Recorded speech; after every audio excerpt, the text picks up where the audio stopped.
The great object of my present publication has been to explain with perspicuity the science of pugilism, and it has been my endeavor to offer no precepts which will not be brought to bear in practice, and it will give me particular satisfaction and pleasure to understand that I have attained my first object by having taught any man an easy, regular system of so useful an art as that of boxing. Hey YouTube, it's Chris Dyer here at Reborn Martial Arts in Springfield, Virginia, and today we are continuing on with our old school boxing videos, and today we are talking about the great Daniel Mendoza.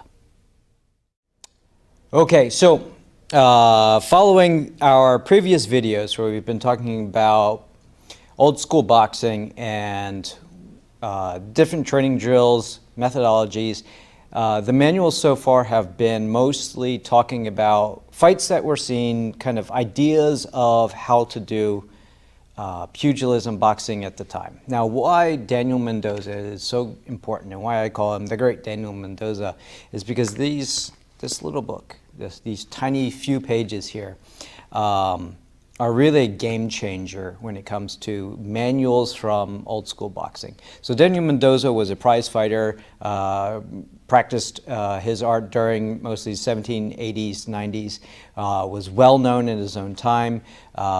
Very high ranking officials, nobles of the English court were betting on his boxing matches. He was seen by thousands in different stage combats and whatnot. He was very, very well known figure in pugilism. And many of the texts that we've looked at so far have mentioned his matches in their books. They've been pulling their information as references from Mendoza versus Humphreys fights and whatnot.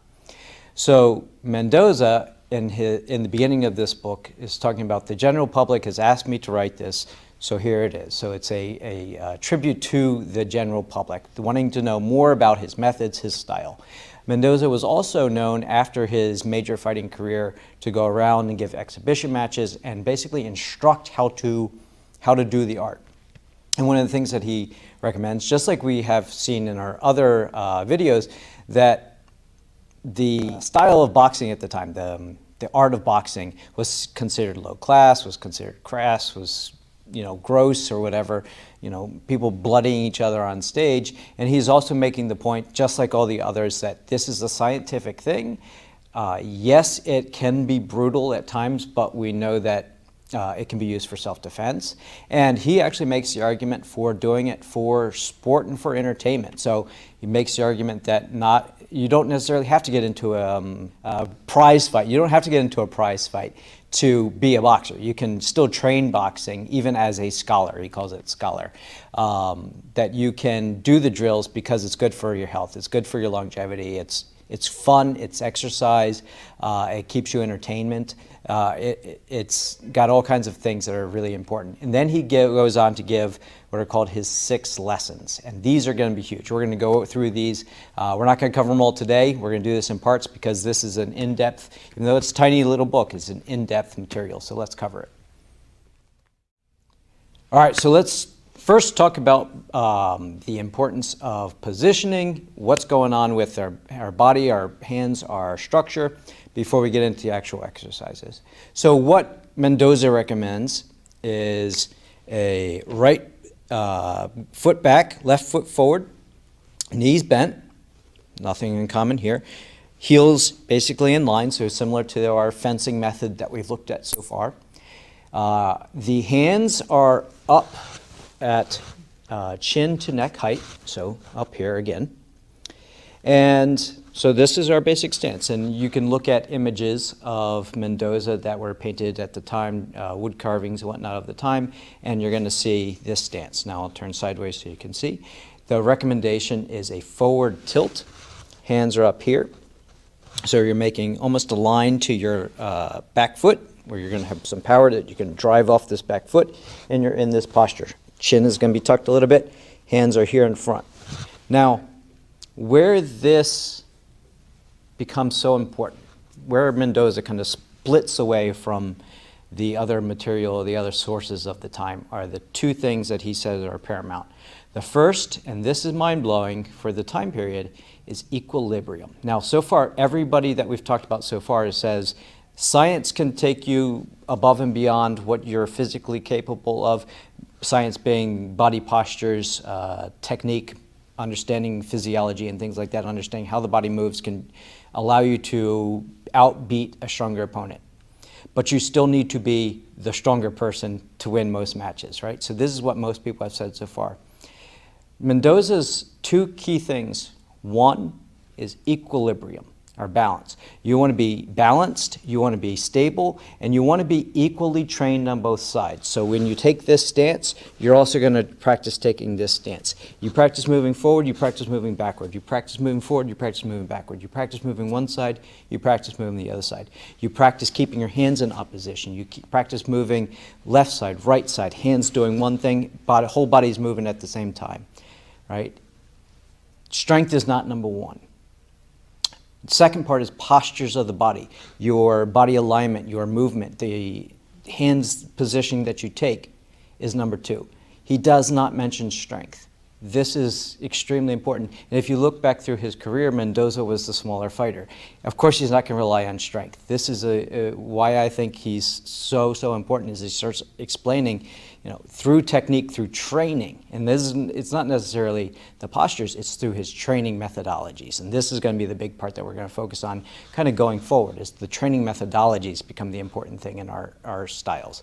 So it's not being bigger and stronger. It's not necessarily just straight line attacks like we have basically pulling from fencing. It's what are we doing? What's our training methodologies? So that's what we're going to get into in just a second. But to reiterate, we're here, right foot is back, left foot forward for this stance.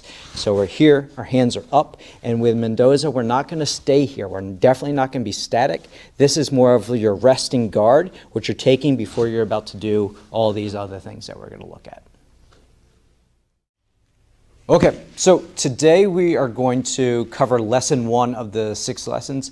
In our next couple of videos, we'll be putting out that we will cover all the other lessons, but I just wanted to cover intro stuff today.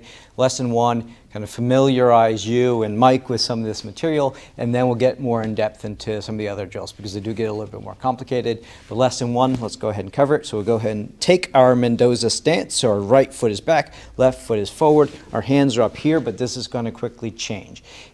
One of the key things to focus on is working the hands in opposition. So we haven't seen this in any of the other materials so far. So if we bring our hands up, they don't both go up. One goes down. If one hand drops down to block, the other hand wants to come up to guard towards the face. So we're working this idea of hands in opposition. Haven't seen this before. So we're going to see this in the next couple of drills. So I'll talk you through some of this. I'm going to start I'll just start with a left guard. And I'm going to strike my left hand to Mike's face. He's going to block it with an inward block. I guess if I'm over here, he can do an outward block, but it's mostly just covering this space with his, from his forearm to our wrist to the forearm, or here. He's just parrying it out the way, parrying it out the way. And notice how Mike is leaning back, moving the head out the way. Mike instinctually did this. It's also what Mendoza talks about, is it's better to void by moving your body back and out of the way than you're relying on the parry, essentially. We'll just do 2 more. All right, then we're going to go ahead and switch to the other side. So there's the next part of it. Let's go ahead and switch feet. And here we are. We're here.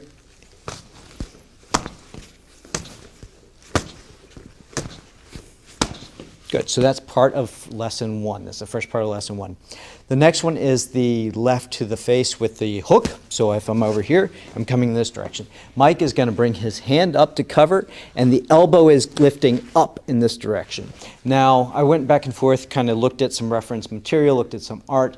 You can see some of this sometimes with the elbow high, but this is more in 18th century style, and we'll look at this much later. But in this case, the description very much is left elbow up, and we're doing a lot of elbow checking along the way. So it seems this is how this block should be done.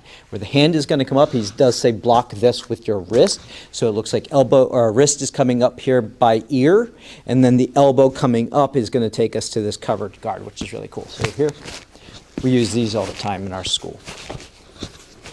Okay, go ahead and switch so we're on the other side and cover, boom, like so. All right, so the next one is I'm going to punch my left to his stomach. He's now going to bar it with his right arm, and this is what we were talking about earlier. The one arm is going down low, so this one wants to be, he says, in front of my nose. So he's not striking out with it, but he's guarding through this position. So we're here, 1, 2, 3, 4, 5. Go ahead and switch sides, and 1, 2, 3, 4, beautiful. So one hand going low, the other one needs to come up to still guard at the face. We want to have that other hand in reserve ready to go. Lastly, I'm going to his ribs. So Mike's going to take this guard, wherever it happens to be, and he's going to drop it down. Elbow guards the ribs. And the other hand, again, because this arm is going down, is going to float up to guard between my chin, or Mike's chin and my chin. So we're here. I go to take this way. And I would take this hand across more so that as you're rotating, it's in this position. Switch sides, and here we go. Okay, so those are the first 4 or 8, if you look at the other side, parts of lesson number 1. The big takeaways, obviously, stance is important, but what he also recommends is practicing things both left and right-sided, moving forward and backward, moving to the left, moving to the right, moving around, the training methodology of being, what we use the phrase here, being lively in the movement, that you don't want to just be static here, that your hands can be working in opposition. This is where we start seeing that real classical idea of pugilism, of the hands moving, that you don't be a stationary target, you're moving around, you're moving left, forward, left, right, one hand going further out, one hand coming back in, the hands in opposition. So it's really exciting to see, finally get to see some of this stuff really coming out into the manuals. Again, this is just lesson 1. We got a lot more lessons from Mendoza to look at. I hope you guys are continue enjoying the content. Like, subscribe, share, tell your friends, please, about this. As you are looking at it, if there's anything that stands out or you want to see some more detail, send us email or comment below, and we'll get back to you. Thanks, guys.